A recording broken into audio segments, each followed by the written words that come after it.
Matinding pisikalan, gusto pang manapak ni Jordan Clarkson dahil sa nangyari. Hindi rin nakaligtas si Collin Sexton, nasakal mga idol, nahirapang huminga. Wild ending, muntik nang magkagulo. Sixers versus Utah Jazz, delikadong mawala sa MVP race si Joel Embiid dahil nagtamo ng meniscus injury mga idol, ang reigning league MVP. Kaya naman sa first quarter napabuhat ang first time all-star na si Tyrese Maxey, 10 straight points para sa 76ers. Sa loob lang ng halos 7 minuto na paglalaro sa first quarter, nagtala ng 16 points si Tyrese Maxey, shooting 4 of 4 beyond the arc. Nabigyan naman ng Utah Jazz ng magandang laban ng Philadelphia 76ers dahil sa kanilang team effort hindi nagkatambakan sa opening period. Last 5 minutes ipinasok si Jordan Clarkson at nagtala ng 2 points in 1 shot attempt si JC. 39-32 end of first quarter, lamang ng 7 points ang Sixers. Start of second quarter, Jordan Clarkson back-to-back assist. Mala Luka Doncic na pasa ni JC, napapawaw ang crowd mga idol kay kabayan.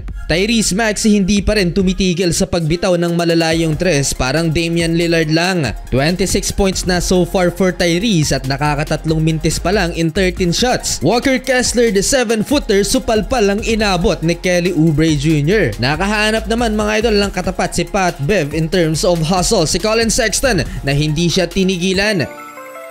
Jordan Clarkson nakuha ang kanyang second field goal and 1 laban sa kanyang former teammate na si Danuel House. Bahagyang nakalayo ang Philly papatapos ang first half, led by Tyrese Maxey, 32 points. Nagkasagutan pa ng mga dunks Kelly Oubre para sa Sixers habang si Lauri Markkanen baseline and Collin Sexton cutting dunk. 71-61 halftime. Second half, early 9-2 run by the Utah Jazz. Natapyas ang lamang ng Sixers hanggang sa naibaba nga sa isa dahil kay Collin Sexton. Naging pisikal ang laban, aksidente pang nasakal ni Mo Bamba si Collin Sexton, nahirapang huminga mga idol. Nang ipinasok si Jordan Clarkson, first time lumamang ang Utah Jazz. Nagkasagutan pa sa pagpuntos itong si Tyrese Maxey at si Jordan Clarkson. Grabe ang pagbuhat dito ni Tyrese Maxey para sa Philly, 43 points at 0 turnover. Galit na galit naman si Jordan Clarkson after ng no-call play na ito, buti at hindi siya natawagan ng technical foul. Tied at 93, end of third quarter, pumatol na kay Chris Dunn sa bench si Tyrese Maxey. Hindi pa natapos ang frustration ni Jordan Clarkson. Sayang to mga idol, pasok sana pero naabutan ng shot clock.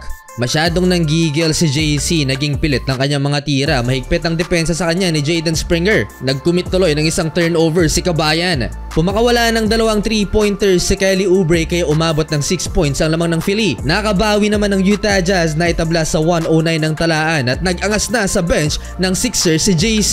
Last 3 minutes, mas naging intense pa ang laban. Jordan Clarkson 10 assist sa 3-pointer ni Lauri Markkanen. Isa pang 3 mula kay Collin Sexton, lamang na ng 3 ang Utah Jazz, 120-117. Hindi pa tapos ang laban, last 2 minutes, tinabla ni Tyrese Maxey sa 120 ang talaan, 3-pointer, 49 points. Meron pa clutch Patrick Beverley 3-pointer sa corner, 123-120. Last 5 minutes, muntik nang pumang-abot si John Collins at Mo Bamba. Malaking gulo sana, buti at naawat kaagad. All game mga idol, 50 points for Tyrese Maxey sa huli. Nakuha pa ng Philly ang panalo.